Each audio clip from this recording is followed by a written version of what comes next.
Hi, I'm Helen, the computer trainer from View IT Training. I'm going to show you how to create an income and expenses sheet in Excel. So sit back, watch this video, and hopefully by the end of it, you'll be able to log all your money, all your incomings and all your outgoings and work out how much you've got left. I'm just going to switch to Excel so you can see what we're doing.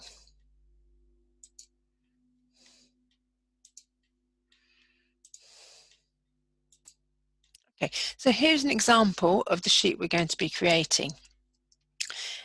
And today we're going to work on the income side of it. And then I'll do another session tomorrow where we'll work on the expenses section. That'll be followed up where we look at the total remaining and any formula to work out the savings. So if I just switch to a blank sheet, we can get started. So we're going to start off by inputting some of the basic details. So we're going to put in a heading. Okay, and obviously you'd put in your means of income. Now these can be different things. So you might have income from your wages, you might have overtime, you might have benefits, or you might have interest or dividends. So please alter this section as you need to. And we're also going to put a total in there where we can actually total up the figures at the end. So what I need to do next is I need to widen the column because at the moment the information is going into two columns. And just look really carefully at my mouse at the moment and you'll see it looks like a thick white cross. If I move my mouse up, it changes shape, and if you see I'm now located between column A and B and the mouse has changed to a black line with two arrows either side. And once I get that shape, I can make the column wider. It will always alter the column on the left. So if I position my mouse here, it will always be column A that is changed. So I'm going to just click and drag, and that will expand the column to fit everything. I'm going to take that back. I'm just going to show you another method. So, excuse me a minute. There we are. So rather than click and drag, if you position your mouse between the two columns and this time double click, and what that will do, that will find the largest entry in the column. It's quite an easy way of auto fitting your column. So now we've got that, I'm now going to put the months in that I'm working in. So we're going to start, I'm actually going to start from January because I'm going to backdate this. So I'm going to type in January. You could just type in Jan and then I'll press enter because I'm quite happy with that. I could type in the months individually, so right through to December, but I'm going to get Excel to do that bit of work for me. Click on the word January and I'm going to go into the corner of the cell. I don't know if you can see my mouse has changed. It's now a thin cross, and this is really important for this action. Once you've got that thin cross, just click and just drag along the spreadsheet until you get to December. That's gone a bit too far. Okay, when you get to December, let go. And that will populate the days of the week. That will populate the months of the year.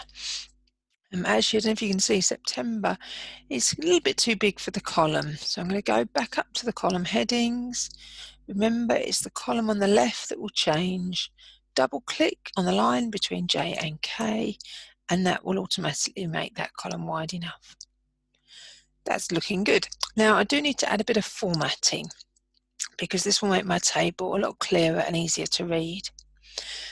When I do this, just watch the shape of your mouse. A lot of people get the highlighting wrong because they use the wrong mouse. So they might use their mouse looking like this cross or looking like that. What we need to do to highlight, the mouse needs to be the thick white cross. So if I click and drag down, that will highlight everything in between it.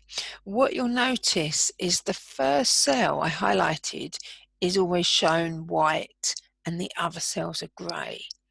Because that cell was in the green box, it will still be included. So I'm going to highlight from the top to the, excuse me, sorry.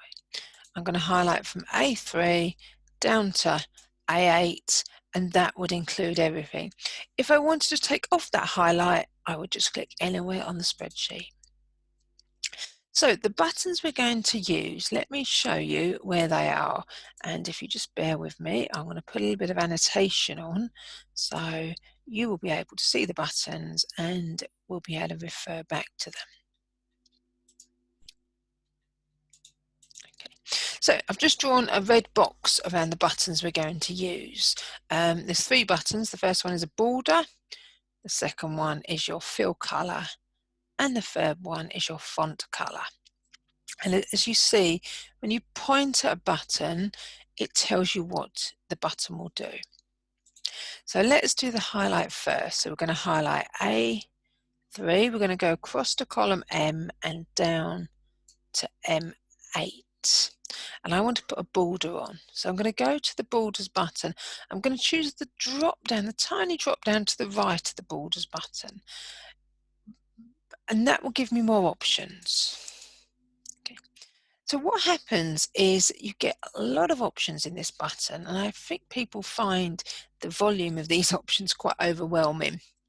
Just think about what you've highlighted, and the border shown will place the border on that part of the highlight. So for instance, where I've got top border, if I click on top border, it will place the border along the top of the highlighted area. If I just show you how that one works.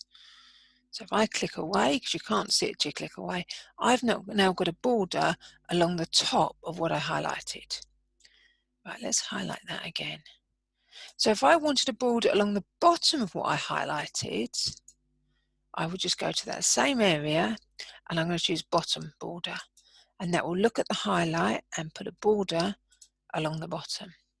I actually want borders all over. So I'm going to highlight them, click on the arrow and choose all borders.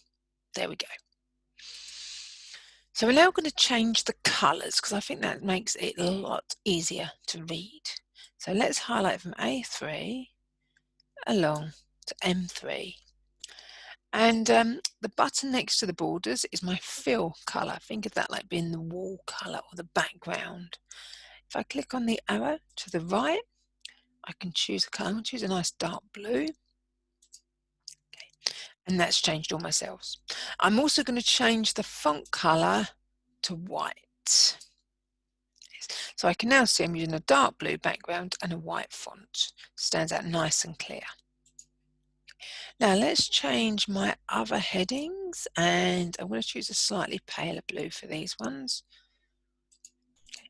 And in my totals as well, so if I highlight from B8, remember still using the thick white cross to highlight.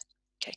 Now I want to use the same colour blue as I used down here. So I'm going to go back to that fill colour. I'm not going to use the arrow this time. I'm going to click on the big button itself and that will remember the last colour I used. Okay.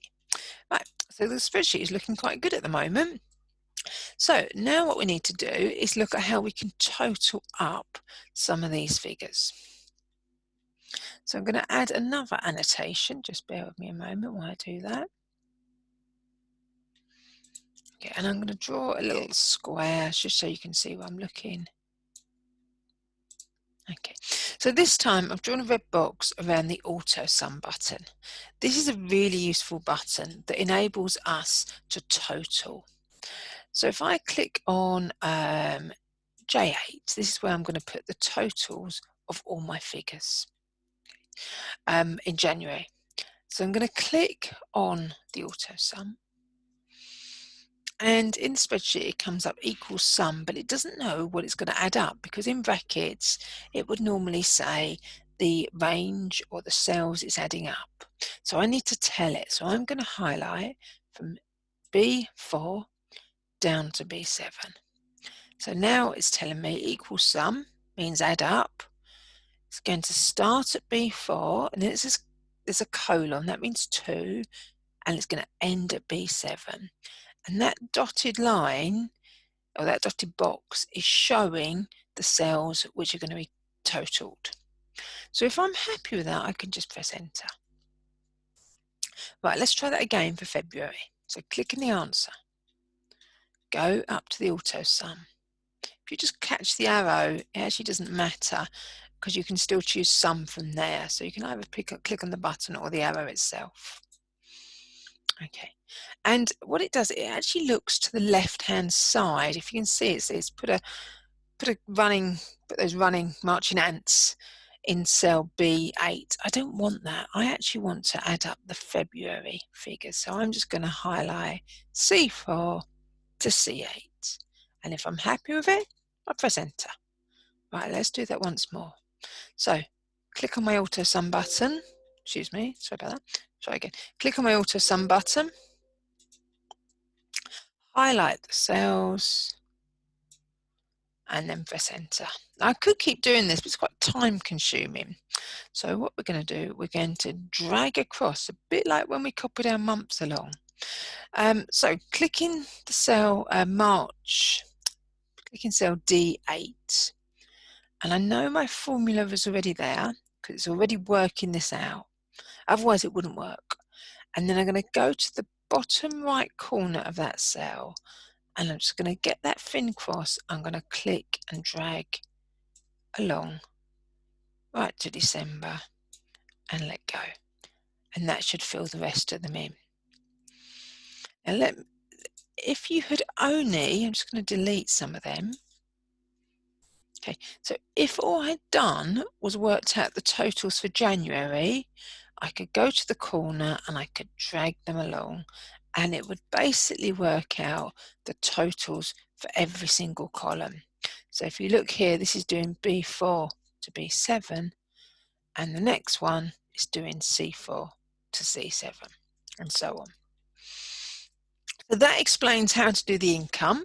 You can get that set up, and then when we look at the next video, we'll come on to do the expenses, and you might want to have a look through your statements and stuff, so you've got the figures there, and when we create the expenses spreadsheet, you can do those. Okay, hopefully that all made sense. Put any comments you've got in the comments. Obviously, if you do need extra assistance with your finances, you need to speak to a financial advisor, and I'm sure there might be some people who comment on this video, and good luck with it. In the meantime, if you want any assistance with your Word, Excel, PowerPoint, any of these systems, you might use Office 365 or Teams with UIT training, and here is just a few of the things that we provide. Thanks very much for watching, and I hope you'll catch up with our next video. See you soon.